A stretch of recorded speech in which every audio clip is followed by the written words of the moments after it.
Alrighty, balancers. Just before I introduce today's guest, I want to remind you all that if there's any topic that comes up in today's episode, anything you want to hear more of, or anything that you want to request, if you are listening on Spotify, there is a little Q&A function. So make sure you utilize that to let us know if you want to hear more from the particular guest or just more episodes on anything that comes up on the show.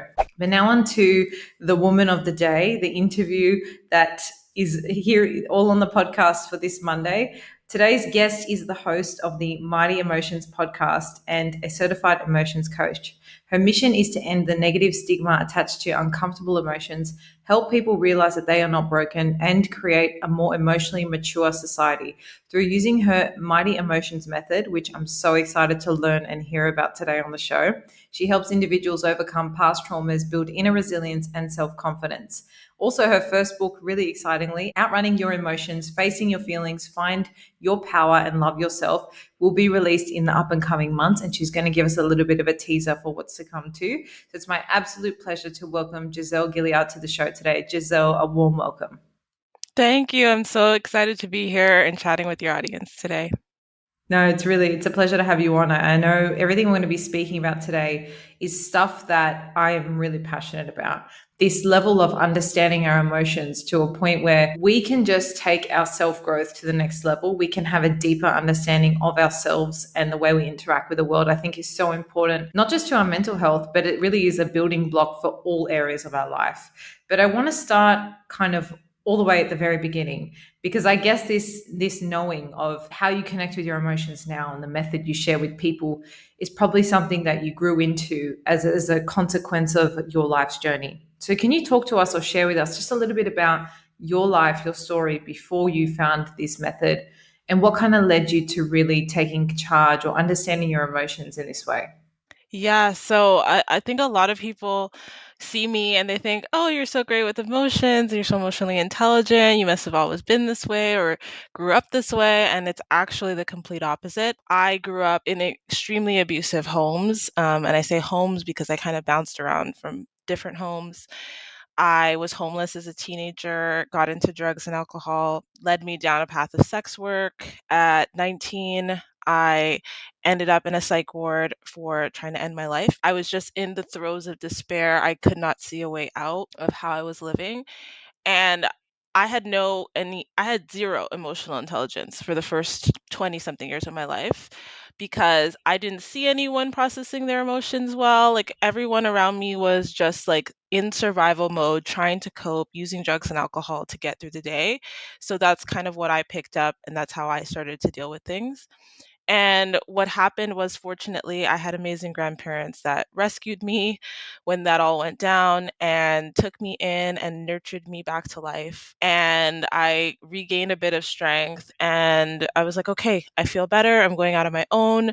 I still had no concept of like developing myself or anything like that. I just was trying to feel okay enough to function. And so I went back out on my own, started working again, got into a relationship that at the time I thought was the most amazing thing ever, answered all my prayers, turned out to be incredibly emotionally abusive, narcissistic, gaslighting, all of that toxic. And when that fell apart, I fell apart because I had been kind of using that person in that relationship to hold me together emotionally. I was still really emotionally fragile and kind of started sliding back into my addiction because that's how I had known how to cope. That was like my default way of dealing. And this time around, I realized I didn't want to go back there. I never wanted to be homeless again. I never wanted to go back to that type of ways of making money. So I confided in somebody that I trusted, and they introduced me to a program called Narcotics Anonymous, which is a 12-step recovery program. And I started going to that, and life started to change. I got clean. I've been clean now for almost 9 years. And that journey led me to learning that there were other ways of dealing with difficulties than just turning to drugs and alcohol. But what happened was that I was still so emotionally fragile. I could not handle day to day life. I was always anxious.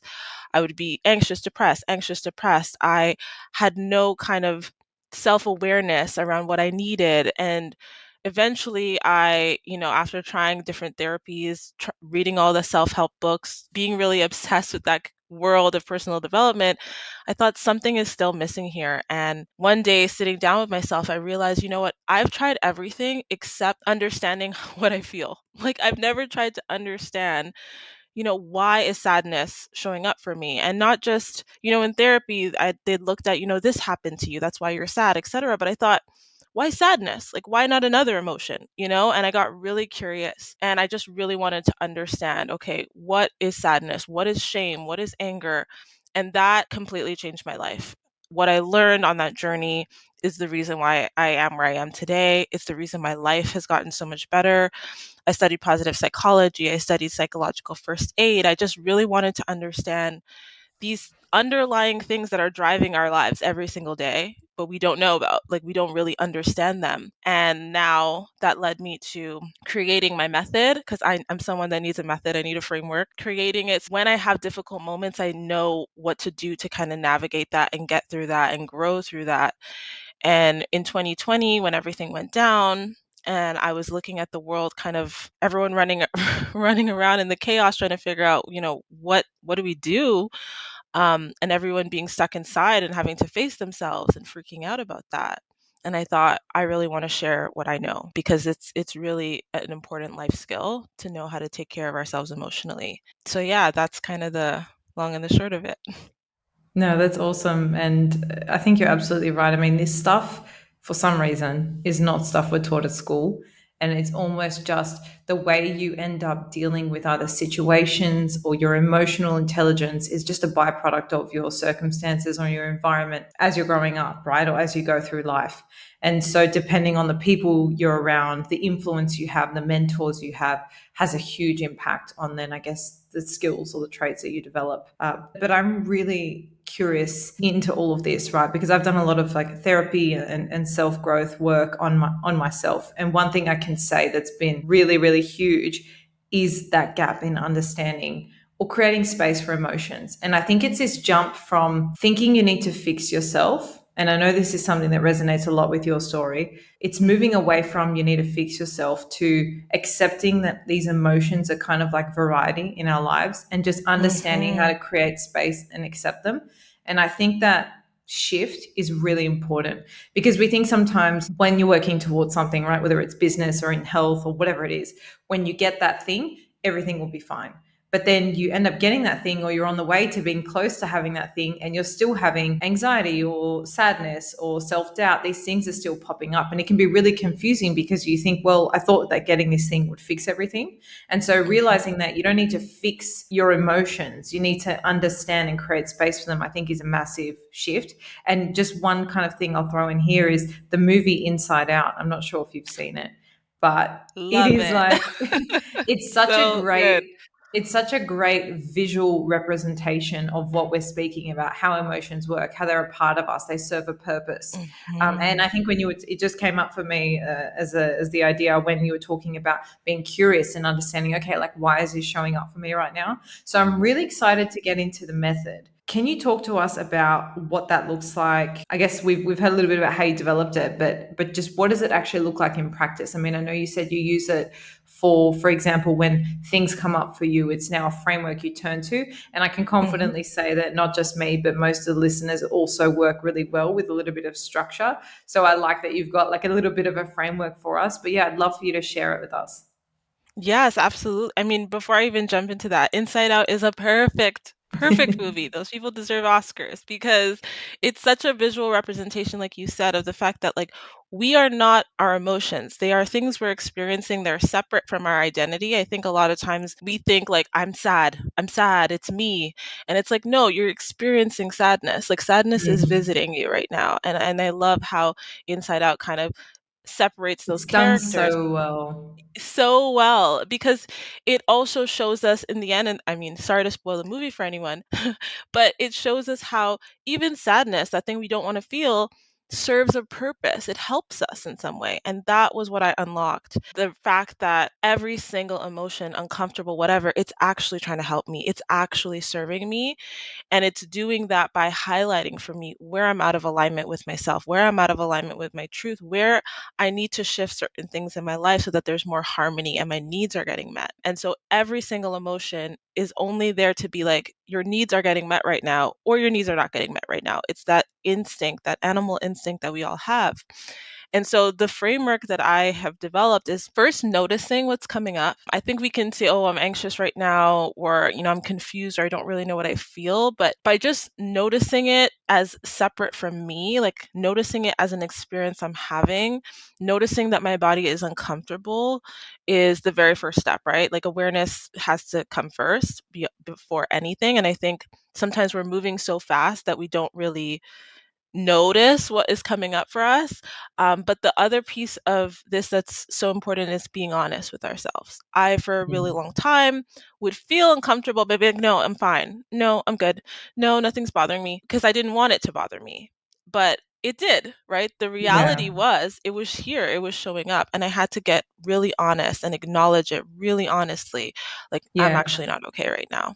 I I'm think not that's a okay. really good, really, really good call out because a lot of women listening will feel that need to kind of do it all and be it all and just always kind of Mhm. present this picture perfect version of themselves, like they've got it all under control. I mean, I definitely feel that too. Like I want to be, a top performer in work, and then I want to be able to have my house under control, and I want to be able to have amazing friendships and have my health, and I want to have everything perfect. And so if things start to slip, you kind of still want to put on this face. So I think that piece of being honest with yourself is so, so important. But just before you tell us the next step, when you're talking Yeah. about creating this awareness, Mhm. can you give some practical tips as to how we do that? Because some people, I mean, is journaling an option? If we're just sitting there kind of thinking, are we noticing thoughts, feelings? Like, do you have some practical ways we can do that? Yeah, so when I talk about noticing, it really requires that we slow down, we pause, we give ourselves some kind of space in the day, and we have like a moment where we just check in.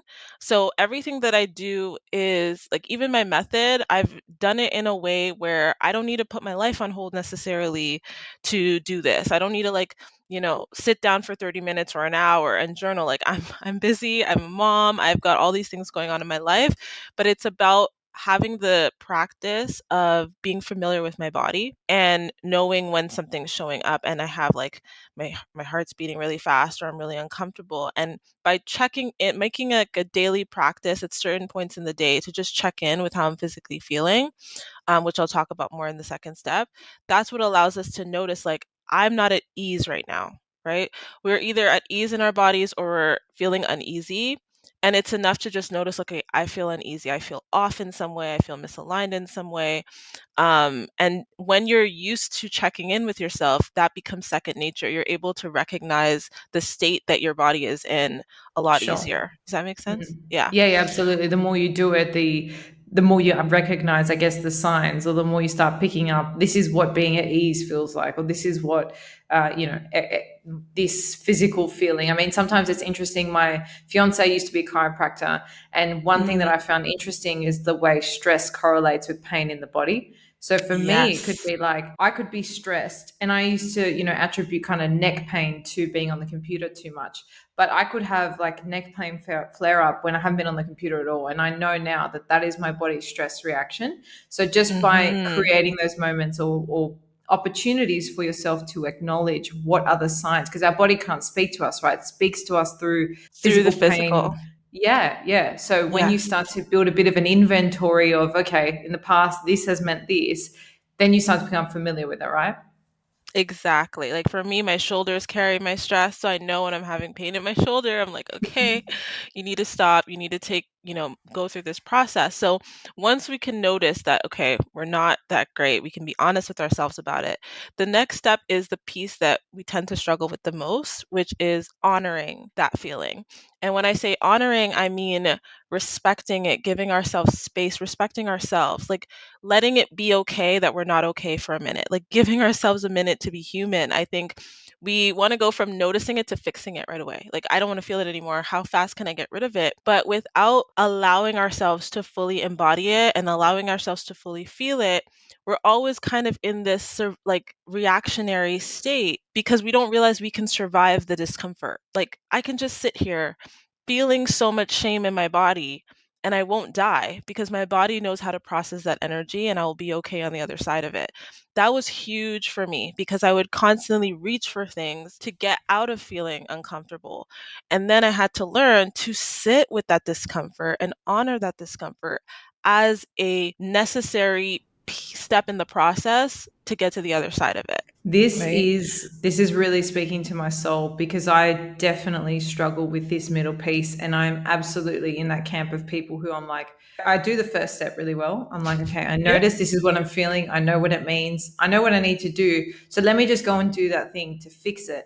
But I find even if, okay, I'm going to use an example that I think a lot of women listening will struggle with as well.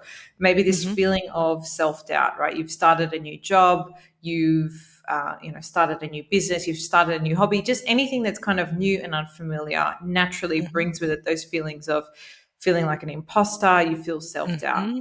How do we actually get comfortable just giving that space? Like, I actually find that really hard to do. I feel like I said before, and like you brought up, I run from, okay, I'm feeling self doubt to, journaling and meditating and trying to just relax and Mm-hmm. do all this stuff. But what does it mean, and how do we actually just sit with it? Because I understand from having done a lot of psych ed and working with my therapist that processing that emotion is necessary for it to kind of move on. You can't just kind of run over it, Yes, or it sweeps under the rug. So I'd love to hear a little absolutely. bit deeper on this step. How do we actually do that?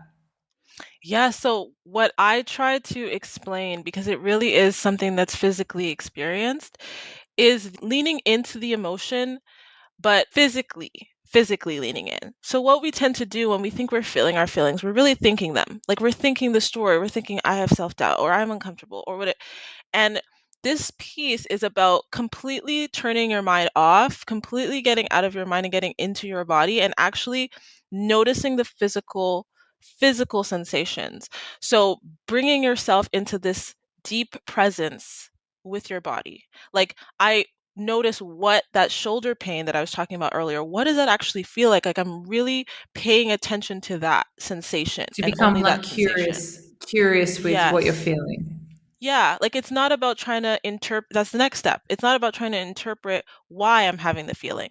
It's just about feeling it, being like present. actually Yeah. feeling it. Yeah, like if you touch your hand, you can notice the sensation in your hand, right? It's just about this piece is just about honoring the actual body, honoring the physical sensations. And it can be so hard. Like, how do I do that? It's like you already know how to do it intuitively, Mm. right? Like We if you stub overcomplicate your it. toe, yeah, like we overcomplicate it. Like anything that you do to feel your body, touch your body, hold your hand over your heart and just be really present with what that heartbeat feels like in your hands, the energy, the vibration in your hands. That's how we honor the emotion. That's how we give ourselves a minute to let the body regulate that. Does that make Yeah. sense? Yeah, absolutely. I guess it's just being super present and just giving yourself space to feel. Because if you're go, go, go all the time, it's really impossible to do that. One thing I'll Hmm. add here, I don't know if this is a part of this step or a later step. This is actually something that I do maybe once a month. I'll admit it is around the time my cycle's due, it could be hormonal, Mm, but crying for me feels like such a beautiful release. And it's something yes. I actually just do when I feel it come up. I just like let my body cry. Is that kind of, does that form a part of this step? Absolutely. Yeah. So when we're honoring our body, when we're honoring our emotions, our nervous system is regulating. And when it regulates, when it goes from that dysregulated state to the regulated state, there's this release that happens. And it can look different. Like it could be crying. For me, it's yawning. Like when I know that I have processed a lot, when start yawning and I feel that release. But this is a great step for you to incorporate kind of just somatic techniques like humming and like noticing the vibration of the humming in my body as it moves through my body, getting into these different ways of just being physically present with yourself. And sometimes that release is going to be, like you said, crying. Sometimes it's going to be yawning. Sometimes you're just going to feel this like lightness come over your body. When I do this with clients in sessions, it's really like, they're like surprised at how grounded they feel after because they stopped their mind for a minute and they were just grounded and present with themselves and it neutralizes the emotions and the feelings, right? Which is Yeah. super important before we move into the next step of processing it cognitively and intentionally with our minds. And so after we've noticed it, after we've given ourselves a moment to just honor how our body is feeling, let it be okay that we're uncomfortable, get to that neutral grounded state, then it's about looking at where was the misalignment that caused that emotional reaction. And for me, the way that I teach this is every emotion, like I said, is a signal that there's a need that isn't getting met. So what is that need that isn't getting met? And all of us have four main kind of core human needs. We have a need for safety, a need for freedom, a need for meaning, like purpose, our values, living out our values, and a need for connection. And so that's kind of my checklist when I'm trying to analyze, okay, what was that sadness showing me? What was that anger showing me? Do I need to set a boundary? Do I need to reach out to someone and connect? Have I not spent enough time with myself because I've been doing stuff for everybody else? So every emotion is a signal that, okay, somewhere along the way, I was just living on autopilot. I wasn't intentional and something went out of alignment. So where do I need to rearrange things? This is a really important step because before we even move to the fixing or taking the action, we have to make intentional decisions about what we want and what we get to have. Like, I get to have a life of alignment, I get to have a life of peace, but it requires that I decide, okay, I'm going to intentionally behave in this way or structure my life in this way or change certain things or plan something fun because I don't, often my need for fun and freedom and play isn't getting met because I've got so many responsibilities. But I'm going to have this surge of emotional discomfort because it's like, you need fun, you need leisure, you need, I don't want to say balance, but that harmony to come back into your life, where all these different areas that contribute to my overall well-being and my optimal well-being, there's space for them in my life. And then once we get clear on, okay, what do I need, how can I get it met in a healthy way, then we take the action. And then we come to that conclusion with that emotion, we kind of close that emotional loop and we move on. Oftentimes, when we don't process our emotions, it's kind of this open ended thing where we're kind of in limbo inside of ourselves, where we kind of like, say we have a difficult experience with someone and we never process it, then we kind of deal with future situations based on that past experience. But once we've learned to process those experiences fully, make those intentional decisions, change those things, then we're like, okay, that was that moment, that was that person, that was that situation. I now know like I'm available for a new experience. Yeah, yeah. This is all really profound. I'm learning a lot, even just to tweak potentially or just give me ideas for next time certain feelings and emotions come up. A couple things that have come up for me just in this chat. Hmm. So I think you can definitely use the word balance. So when we talk about balance on the podcast, it's not this idea of equilibrium between all the areas of our life. Balance is a unique combination of those areas to whatever makes sense for that person at that moment in time. So it can be a sliding scale, different areas or different needs can take priority at different moments in our life, but Yes. that's that person's unique balance. So in the context of the four needs that you spoke about, I definitely think we can use the same approach that all the listeners will be familiar with that we use for the areas of our life to the four needs. And the reason I like those four needs as a bit of a framework to cognitively understand, okay, what is this emotion or this feeling or this experience kind of correlating with, is because sometimes we can have a very, or we can tend towards maybe a superficial why, a superficial reason. Like, Hmm. for example, if it's I'm not making X amount of money, that might correlate to a deeper need of connection or fulfillment, Yes. right? And so these four for me create this really genuine, I guess, explanation for the reason why we're out of alignment. So I think for everyone, if you didn't jot them down, make sure you rewind and jot them down, because I think definitely no matter what you're experiencing, they'll fall within those four. I think as well, Tony Robbins talks about seven. If you feel like you want to kind of expand it and have a few more, you can probably Google those as well. But I think Yeah. just having those as your base or your foundation is a good way to actually get to the source, right? And not be misled. The next thing that sort of came up for me that I just wanted to mention was, you kind of have this beautiful loop that you go through with the emotion.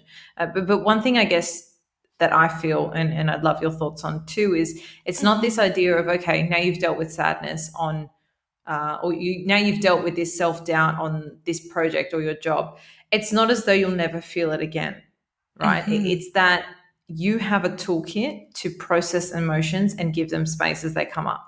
But it's not this closed loop of, okay, tick, done, we're moving on. And if you feel that again, then that is a signifier that you're broken. It's not the case. It's more that emotions are a part of life.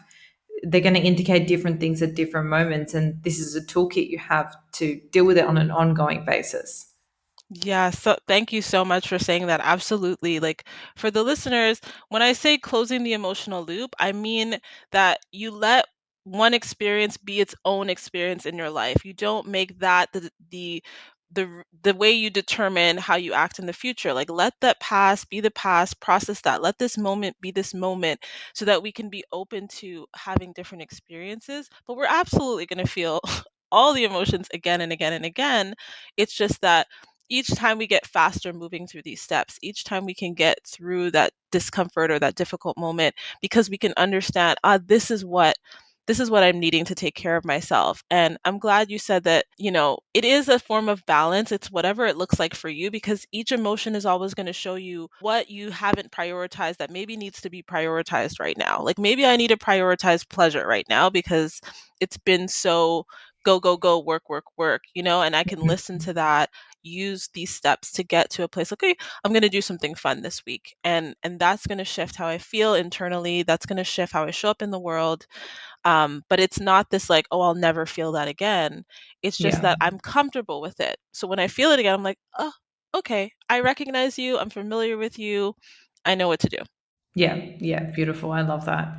Before I let you go, I want to ask you one more thing, and it's about emotional intelligence and building emotional intelligence. Very briefly, what when we talk about emotional intelligence, what does that mean, and what are some things we can do on a day-to-day basis to strengthen that? I would say it means learning about what your emotions are. So the feelings and emotions wheel is a really great tool you can Google, and there's different versions of it online. But it will show you kind of at the core emotions that you have, and then surrounding that, the different feelings that can kind of stem from those core emotions. So using a tool like that to just get familiar with what feelings can you have, like what are the emotions you can have, and learning to recognize what it looks like for you personally. Like, I don't really recommend going and maybe Googling, like, oh, what is sadness, whatever the case may be. My work is really about you getting familiar with, like, Erica Your feeling sad. emotions. What is that like? Yeah, like you personally developing a relationship with that emotion by just kind of getting curious, meditating on it, sitting with it. Sometimes it takes a few days, and I just kind of have it in the back of my mind, like paying attention to how my body feels, and that's what's going to help you the most, I think, in developing your emotional intelligence because you're going to be familiar with those sensations when they come up. You're going to recognize that, and you're going to have this deeper trust with yourself, right? Yeah, It's really what builds and strengthens our own intuition about what we need and what's right for us when we can say, okay, I know what this feeling is, and I'm okay with it. yeah, beautiful. And developing that like understanding really does create that comfort within yourself, and you end up turning to yourself to kind of process and understand things rather than the external world, which I think is such a great place to be. Yeah. Quickly, did you want to share a little bit about what the listeners can expect from your upcoming book and where they can find out more info about it? Yeah, so my book is called Outrunning Your Emotions, as you said, and it's three parts. The first part, I dive into what our emotions are and how we process them and experience them naturally. And the second part is where I dive into each core emotion and I share with you, how to move through the steps of noticing it, honoring it, diving into what your needs are for each core emotion. So I'm really excited for people to have that because I think that will help as well.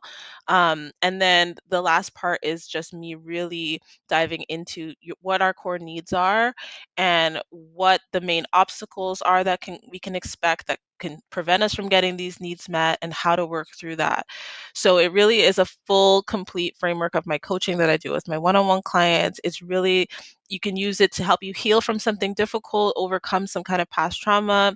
You can also use it to just feel like I want to build a better relationship with my emotions. I want to feel more resilient. When things come up, I don't want it to be thrown off course.